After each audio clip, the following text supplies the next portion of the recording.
More than 40 days after the inauguration of President Bola Tinubu, concerns are growing over what appears like a delay in the composition of the federal cabinet. Given that the president had hit the ground running from day one, as he said, there is anxiety among Nigerians that the tempo must be maintained to achieve his objectives. The unease was, of course, heightened by the belief that his predecessor's failure to appoint his ministers 166 days after assumption of office contributed to his poor performance, but not just the delay, also the quality of persons that were appointed by the previous administrations. I beg your pardon. Reports emerged yesterday that the Department of State Services and some security agencies are on the verge of completing their mandatory checks on the ministerial nominees of President Bola Tinubu. Some quarters say that no fewer than five former governors will feature in the president's list of nominees that is heading to the Senate for approval between now and next week. The new cabinet, as gathered, would consist of 42 ministers and 20 special advisors, and there may likely be the abrogation of Minister of State, who and of course which people will make the ministerial list of President Bola Tinubu that, of course, has been dubbed the Cabinet of Political Unity. This morning, we're joined virtually from Lagos by Barrister Fred Nzako. He's a lawyer, development economist, and administrator. Thanks for joining us, Barrister Fred. Good morning. Good morning, and good to be with you. Good morning to our dear viewers. All right. Now, let's talk about the, slight anxiety amongst Nigerians, as the list of President Tinubu's cabinet is being prepared. Some would argue that, a serious government should have had this list prepared, even prior, weeks ago, but it doesn't matter, better late than never, I guess. But there are fears and concerns about the type of people that will make that list, political settlements and the likes. Let's get your thoughts on these fears. Well, in the first instance, President Bola Tinubu has not taken a lot of time. What I mean, time has not run against him because our laws provides that once a president is sworn in, he has to appoint his cabinet within 60 days after his inauguration. So I think President Bola Tinubu is still within the precincts of the law. Now, the list has come out, but not to the public. It has quietly been sent to security agencies to do their underground checks, background checks of the persons to be appointed into the cabinet as required, not only by law and by procedure. After which, Mr. President will now forward the list to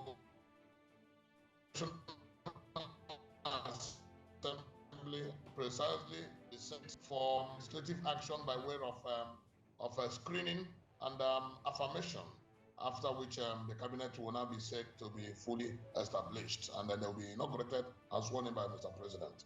Now, the anxieties among Nigerians, the anxiety is not misplaced. It is expected, it is natural, because the people are waiting. Not only are Nigerians waiting, the international community is waiting on this list, is waiting on Mr. President to form his cabinet.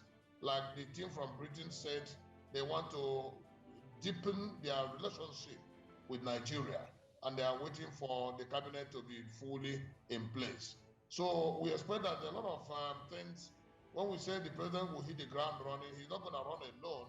He has to run with a team, and that the team Nigerians and the rest of the world are waiting for. And we hope that very soon the team will be in place. The speculations around who and who should make the team, well, I can say it is natural, but it is needless, because very soon we will get to know who and who have been appointed by Mr. President. Indeed, there are several people who, like you mentioned, are experiencing a bit of anxiety, some level of anxiety, because there's a sense of urgency. He demonstrated at the start, immediately he got into office, that they are asking, why it's taking a bit of time. Yes, we still have about 18 days, give or take. And if we look at the other administrations before him, we've seen in President Obasanjo's time, it took him 6 days the first time, 25 days the second time. Good luck, Jonathan, took him about 25 days. So we've seen, other governments take some less time, some more time. But now let's talk about the quality of the people who will be potentially on that list. I'm talking about, and now I want to make reference to political affiliations.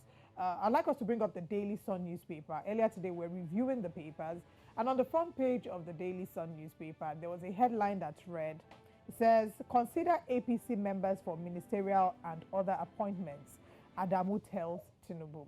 And I want you to react to this, because this election has been one that has changed, or maybe I would say revealed, the mindset of a lot of people and how we react when it comes to conversations about politics, faith, and ethnicity. So, first of all, is this a rightful call for Adamu to be making? And do you think that this is something that might be reflected on that list? In the first instance, they say in native balance that the morning sets the tone for the day. And Mr. President has said he will hit the ground running, and we do not expect that he will take too long a time.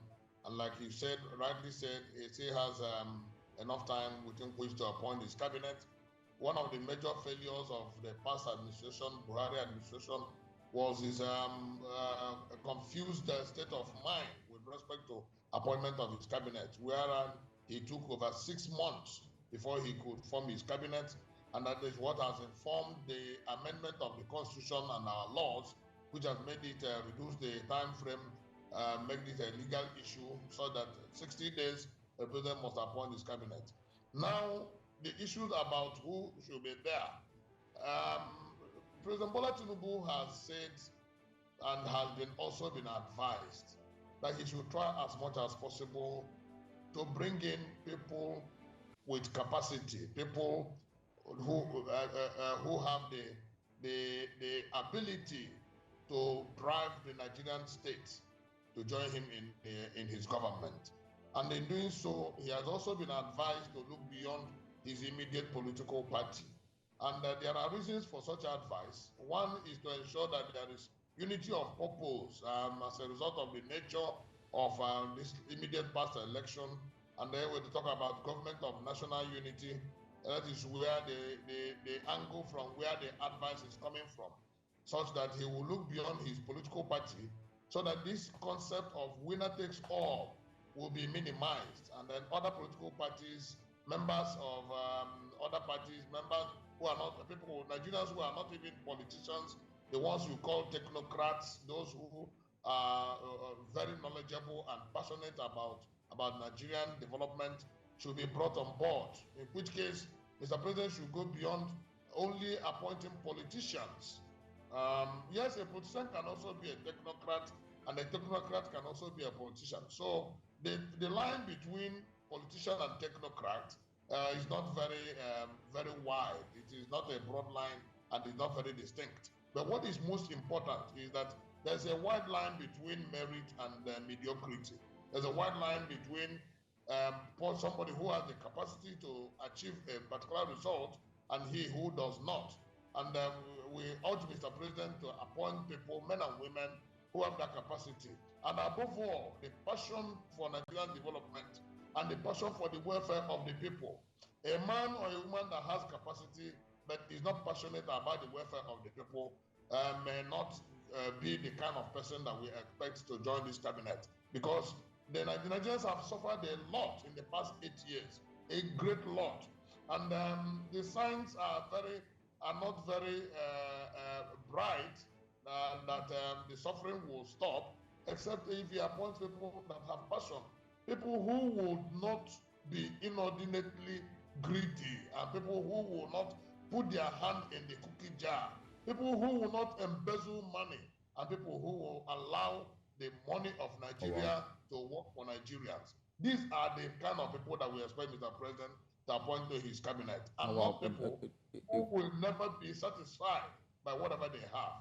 So it is not just a case of appointing members of the political party. You have to look at men and women who are passionate about Nigeria, who are passionate about the welfare of Nigerian people, and who want Nigeria to move from the level where we are today to the level where we want to be. Oh, well, the challenge here is, if we haven't gotten to that stage where we trust, that corruption, has been beat down, to its barest minimum, and so when you put people in office, especially some of the names that we've been hearing in Nigeria's political space for the last 20 years, the chances that, there will not be embezzlement are pretty slim.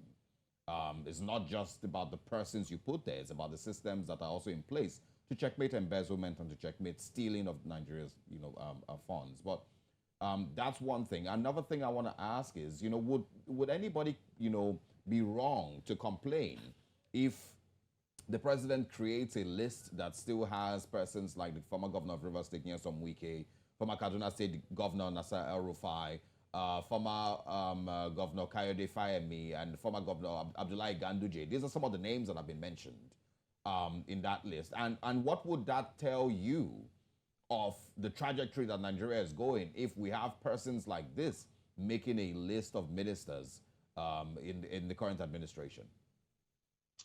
I think it would rather be very unfortunate that we keep recycling people who ordinarily should take a break. A man had just left office as a governor, and you now bring him in as a minister. And I think that such a person should really naturally take a break. There's exhaustion, in natural exhaustion, when you have put in a lot of energy in leadership. Because the office of the minister is not a retirement home for a man who has just left office as a governor. I know that it will be very challenging for Mr. President to live on these men who, in his opinion, may have contributed a lot towards his ascendancy. But that is where the challenge lies, and that is where Nigerians expect that he should be bold and courageous enough to look in the direction of people, not only based on what they have brought in the political space, but what they can do going forward. If a man, a woman is not given the chance to showcase his or her ability, there's no way you will know the capacity of such a fellow. And that is why it is always advisable that new hands are tried, because not only do they come with new vigor, they come with new zeal, new ideas, and new emotions towards moving the country forward. Continuous recycling of people who have been in the space for a long while will not augur very well for the new administration. Even though one can argue that their experience is needed, but experience can come in advisory capacity. You mustn't be on the driver's seat to be able to direct or advise how things will be done. Because as a citizen of Nigeria, one is still obliged by law to continue to contribute in one way or the other to the progress or development of the country. So I will rather advise Mr. President to look more in the direction of fresh hands who have ideas. Yes, fresh hands who have knowledge, at least whose pedigree in whatever capacity they have been would attest to the fact that they have very high chances of delivery of good result. And most importantly, Mr. President should set a measurable standard for all his appointees, measurable standards, because that is very important. Because if you appoint somebody and he's there using propaganda instead of to sustain himself in office, instead of measurable standards, it will kind of defeat the whole idea of such experience or such knowledge or such exposure. All right, so now that if anybody does not meet up with such standard, Mr. President should very well relieve the fellow of the office. I'd like us to talk about something you've highlighted. You talked about introducing of fresh hands. Earlier in the conversation, you also did mention how you would not advise that we have a recycling of politicians. You talked about technocrats. And I'd like to focus on that introduction of fresh hands. Do you think that by saying fresh hands, we should also maybe consider that Mr. President should look between the lines of young people, maybe gender and generational lines? Because if you check the 2023 elections, the numbers favoring women and young people weren't a lot. For about less than 5% of those who were voted into office were women and youth. Whereas if you check the electorate, we have about 50% and 70% respectively of women and youth who comprise the voters. So do you think that this is something that Mr. President should maybe take into consideration, since we're talking about fresh hands, when choosing people who should be in office? Absolutely. And not just being gender sensitive and bringing in women of high caliber. If the whole world can trust our own Ngozi Okonjo-Iweala with the office of the WTO, we should be able to trust a lot of our women who have the capacity and who have shown that zeal and passion for good quality delivery in their offices. And of course, that is the way to go. And we also should have confidence in the youth. and bring them on board for them to be able to contribute. Because you can say that the future belongs to the youth when the youth are not given the opportunity to showcase what they can do for the country. I can tell you that the brain of any human being at 25, 26 has been completely and fully developed. And the rest is violation of experiences. And if a young fellow of between 40 and 45 years is given some task, I believe that he will deliver. Even somebody that is less younger than that will be able to deliver. If you look at the rest of the world, if a country, advanced countries, can trust the whole country's presidency to young fellows of that something years, why would we continue to bring in men who are almost on their exit route to continue to run the show in Nigeria? Well, yes, there has to be a balance of youthful energy and capacity. Balance it up with experience of the aged to be able to have a very balanced government. Yeah, Barrister Fred. We have to look in the direction of the youth, in the direction of the women, in the direction of most people to run the affairs of the country. I understand how nice these things are to say, but I know that within ourselves, we all know that the likelihood of these things being considered are pretty slim. We know where we are today as a country. We know that the reason we do not have a productive National Assembly is because it is filled with people who are there, who have put themselves there as a retirement home, after being governors. We know that it is filled with people who do not necessarily have any passion for a better Nigeria, but of course, people, just looking for a way to plug into Nigeria's resources. We also understand that the reasons, and of course, Professor Skayamo, if you remember, made statements after the end of Buhari's administration saying that he is not sure why he was made Minister of State for Niger Delta, and he thinks that the role was unconstitutional. But these things will continue to be created because of political sentiments and, of course, to settle people who worked hard for them to win the elections. I mean, this is the reality of Nigeria. I don't know if anybody here is expecting anything different from the current administration. I'm not sure if if this is just wishful thinking, expecting that they will fill it up with young people or with women. It's not our reality, except I might be wrong. But I just want you to also speak on the usefulness of a solid team of people when we have an administration who is not really interested in growth, no matter who you put in position. And I'm going to refer to the Buhari administration, that they did put some people in the economic advisory team, if you remember. But none of those things were relevant for the administration to actually move Nigeria's economy forward. And so do you think that we currently have an administration that wants to see a better Nigeria and will have, of course, take advice from people that they put in office? Well, I understand the basis for your pessimism because of the way and manner our political trajectory has been in this country, where politicians essentially and most often think more about themselves and always hustle around to always be in government. Yes, we understand that. But what we're saying is that we expect President Bola Tinubu to be slightly different. We expect him to not just be an everyday politician, going by who he is and going by the experiences he has garnered and going by the expectations of the people. We expect him to be slightly different, and slightly different in the sense that he would be able to, he has shown courage in leadership, and we want him to continue on that paradigm of courageous leadership. And such courage will require his telling his fellow politicians point blank in their faces that they should give some chance to some other people to be able to come on board. He left office as a governor in 2007. He refused to be a senator. He refused to even be a minister. He refused to be an ambassador. He refused to be any other thing apart from guiding the party, guiding the youth, and then with his eye on the ball of Aso Rock.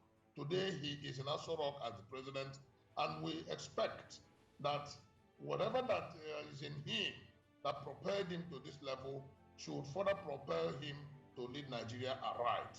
Lead Nigeria aright means that he should be courageous enough not to continue to recycle the same people who, in the opinion of many Nigerians, have contributed their very best. There's what we call the doctrine of diminishing productivity in economics. Most of these politicians have hit their peak, and the next thing is you begin to see the gradual incremental diminishing productivity, and that is why they will just be there, not living up to expectations of the people and not moving the country forward. He should not go ahead with such men and women. Rather, that's why we continue to advise and encourage him and ask him to bring in fresh hands with fresh ideas, men and women who have capacity, zeal, passion, and vision of a better Nigeria. You've mentioned some very admirable qualities, which we are hoping would actually be something that will be taken into consideration when these names are being presented. Do you maybe have any speculations for names? We've heard a lot of names flying around. Do you have any speculations for names you most likely would expect to see on the list, and maybe potential portfolios? At every space I have opportunity to discuss the issue of this ministerial list, I have tried to avoid, and I advise that we should avoid speculative analysis in the sense of flying some names, because even the spokesperson to Mr. President, the special advisor on strategic and communication, Mr. Dela Alake, has said that even politicians themselves have perfected the art of flying the kite with their names, such that some of them who ordinarily would feel that they were not noticed will ordinarily be noticed. Oh, this man is here. Once their names keep popping up. So that is why you keep seeing a lot of list of names moving around. I don't want to fall into such trap of speculative listing, but I want to stay on my own lane of advising Mr. President to ensure that the men and women that will join his cabinet are people who will not only meet the expectations of Nigerians, but will ensure that this country gets better, because there's a lot of work to be done. And I find it not nice enough to begin to panding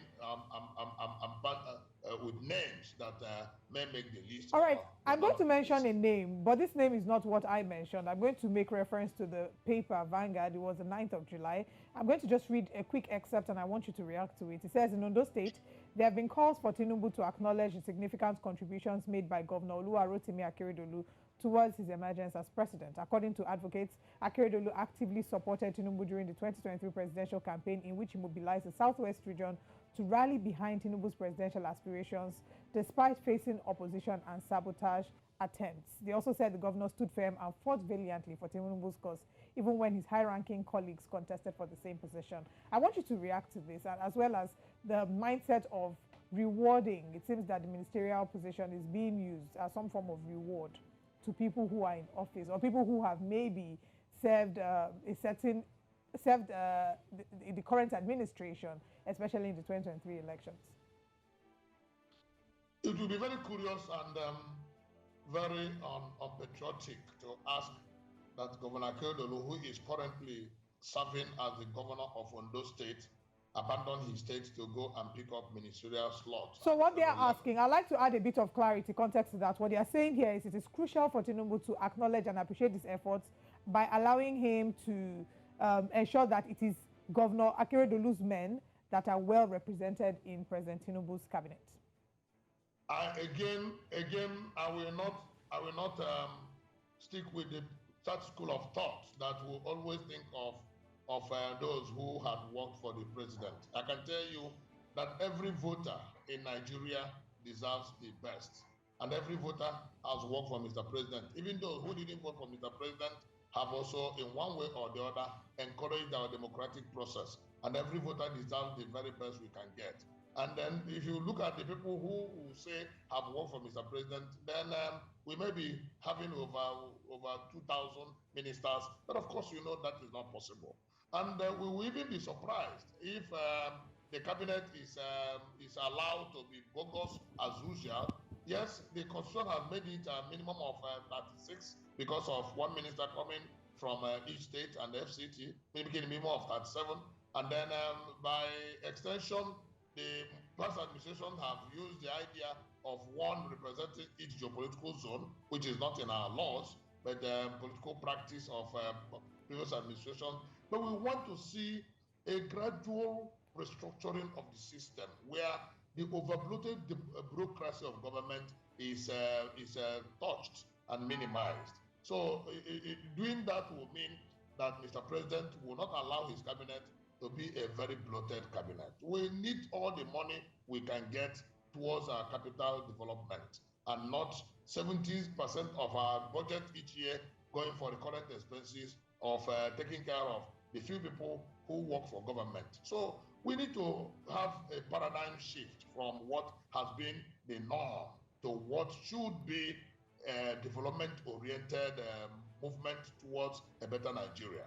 So I think that dropping names here and there, I mean, some people have even perfected the art of being paid advertisers for dropping of names here and there so as to get the attention of Mr. President. But I can tell you that anybody who, in the opinion of not only Mr. President, but his technocrats, his expert advisors, will not further the development of Nigeria, such a person should not be allowed to join this cabinet. All right. Barrister Fred Nzako, thank you very much for speaking with us. Nigerians are anxious. I'm sure that in the next couple of days, hopefully this week, we will be able to see for ourselves if we have once again entered, one chance. Or absolutely. And if the list is out, yes, we will have the opportunity to affirm some names and criticize some others. Absolutely. All right, we'll have you back again. Thank you very much for stopping by. Good morning to you once again. Many thanks. All right.